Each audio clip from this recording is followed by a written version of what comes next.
Hey, welcome back. Another week for 10-Minute Trainer. I'm Swagger. He's Speed. As you can see, we've got a good guest with us today, and I'm excited about this. Speed, you were telling me about it and sharing with me about David. So let me get out of the way and you introduce our guest today.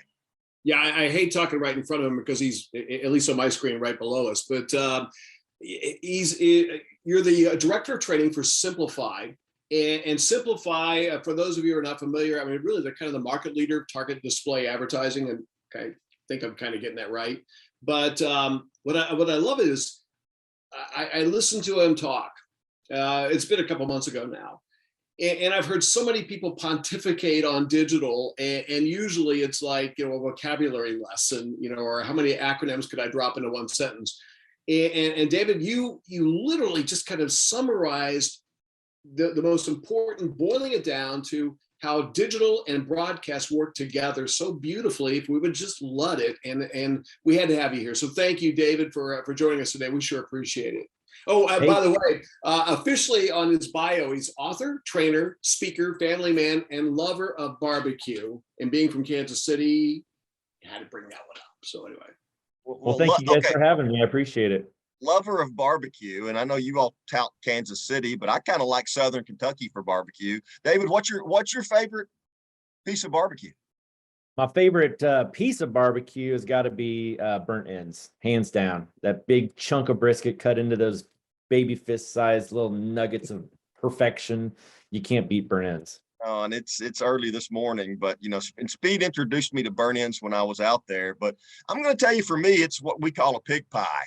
Or a blob. It's a piece of cornbread with barbecue and beans and barbecue sauce, and so that's probably my favorite. But enough of that. I would call it a tragic mistake, but we'll go with pig pie. No. You do that with the burnt ends as the meat of choice. Okay, there we go. And it all adds up to heartburn, which is the consistent thing with me. So, well, hey, David, thanks for being with us. That concludes our program. We'll see you next week. Anyway. David, sorry, take it away. We digress. Well, thank you guys for having me. I don't know how to live up to that introduction, except to say that I have been in this space working with traditional media reps for almost 20 years. 100 years ago, I was selling print yellow pages way back in the day. And even in early 2000s, when I was selling print, I was like, shouldn't we be selling internet? So as soon as that internet products kind of came along, I embraced them fully with all of my heart and just ran with them. And it has taken me down some interesting paths. I've sold search engine optimization, a lot of Google AdWords, sold my share of websites for a while, even designed a few. And as you mentioned, I'm the director of training at Simplify, where I think we sell the best targeted advertising on the planet, including display ads, mobile, and now connected TV. So that's a little bit about who I am. And what do you want to talk about? Well, I guess the first place I would start, David, is we talked a little bit off camera that from veterans who've been doing it a long time, who sometimes struggle to embrace the digital side of this, to those getting started that may not understand how the two, being traditional and digital, tie together. Can you just kind of jump in there and get us rolling? Yeah, let's outline that real quick. I run into these legacy traditional media reps so often, and often they're in their 50s or so, and they're just trying to hang in there long enough to get to retirement. They don't want to embrace or learn something new. And I totally get that, right? I'm in my 50s now, so anytime something new comes along, I'm like, what do I have to learn now, right? And then the opposite side of that is you got these kids in their 20s, they join a radio station or whatever, and they don't understand why they have to sell radio. They just want to sell the digital products. So I think what I'd like to share is why you can't live in one of those worlds or the other. You've got to find the middle ground.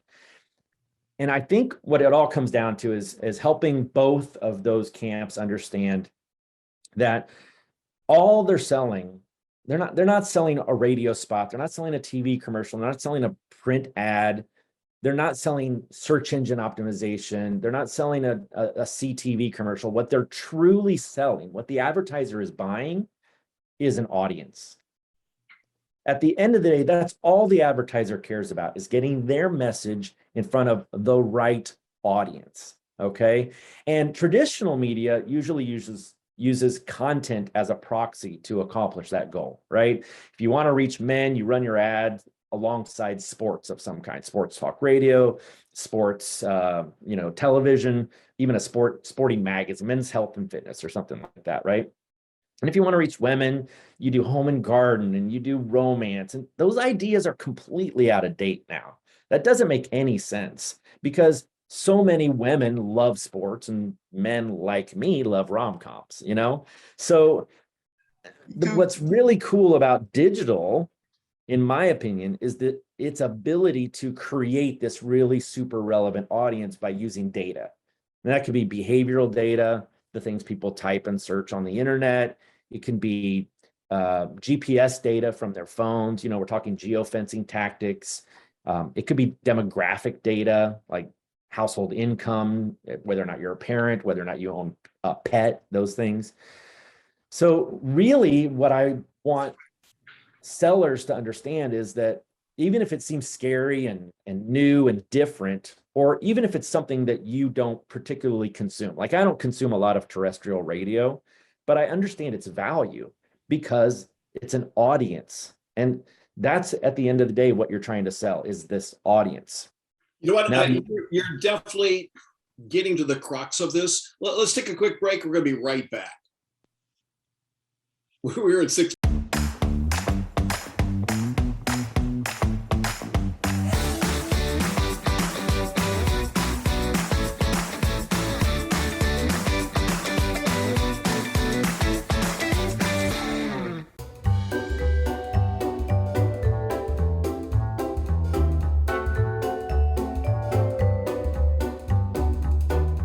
Okay. All right. Now we're back. And David, you'd really got into the nuts and bolts of this.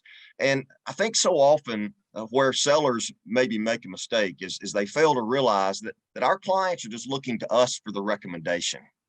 And that recommendation isn't just broadcast, or it isn't just digital. As you were telling us, it's about tying the two together and delivering that audience. Man, I just keep rolling. We were just getting into this. And so keep it trucking. All right. So here's what absolutely drives me nuts is when somebody really embraces digital and they start to understand this super relevant targeted audience exists, and that's all they want to sell, right? So like, oh, wait, you're telling me I can only show my ads to people who have a dog, and particularly a doodle that needs to be groomed. I'll sell that audience to the dog groomer, right? Meanwhile, you've got to show interest in that. You've got to show intent to get into that audience. Meanwhile, there's a ton of other dog owners out there who aren't exhibiting any behavior that says they're a dog owner. That you've got to feed the top of the funnel. You've got to have the awareness, and traditional media has much greater reach, in my opinion, for the amount of money, right? Like one television commercial or one radio ad can reach thousands and thousands of people. And yes, a lot of that goes to waste, but a lot of it reaches the person who didn't know they wanted that product or service, right? And on the digital side, especially if you just do search engine marketing, you're only reaching people at the very bottom of the funnel who are right there at the moment of purchase. And sometimes that's very limited. So together, you feed the funnel with traditional. You do the little targeted digital advertising in the middle, and then you do search engine marketing at the bottom.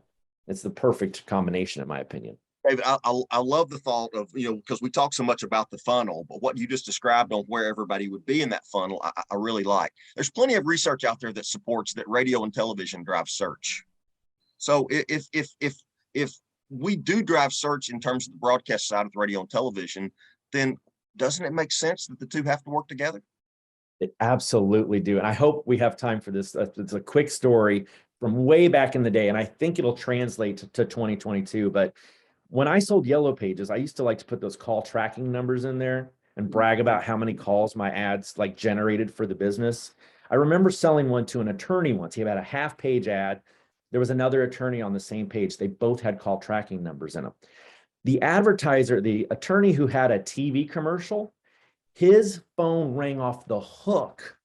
Meanwhile, the guy on the same page, barely any calls.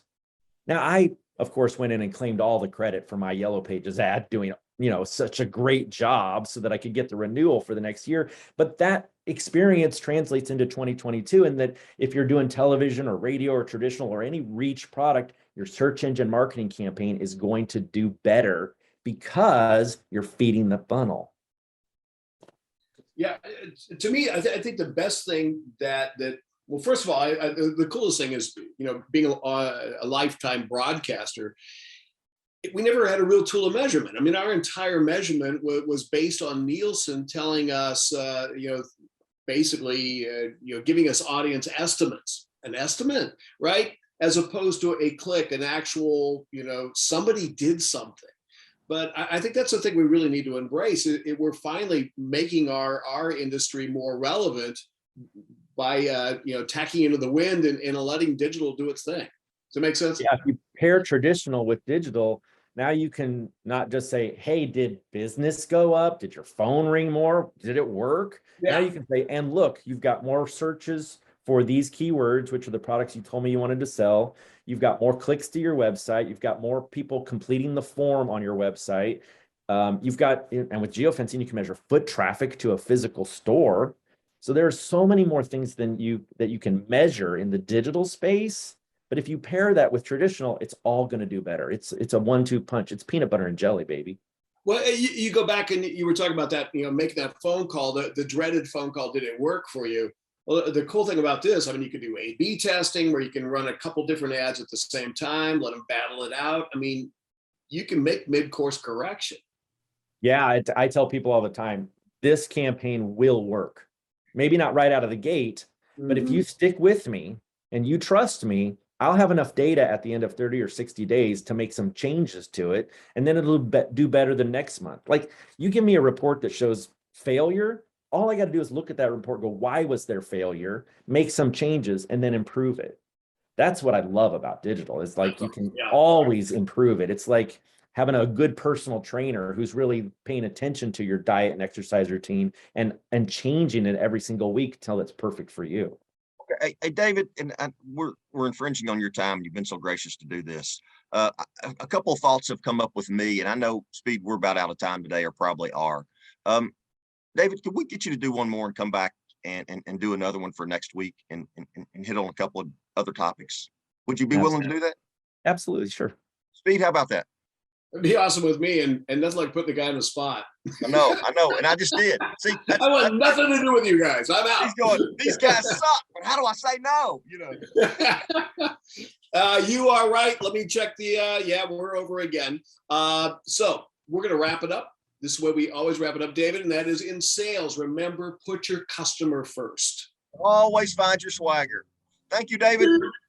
All right, we're all back next week. Have a great week, y'all.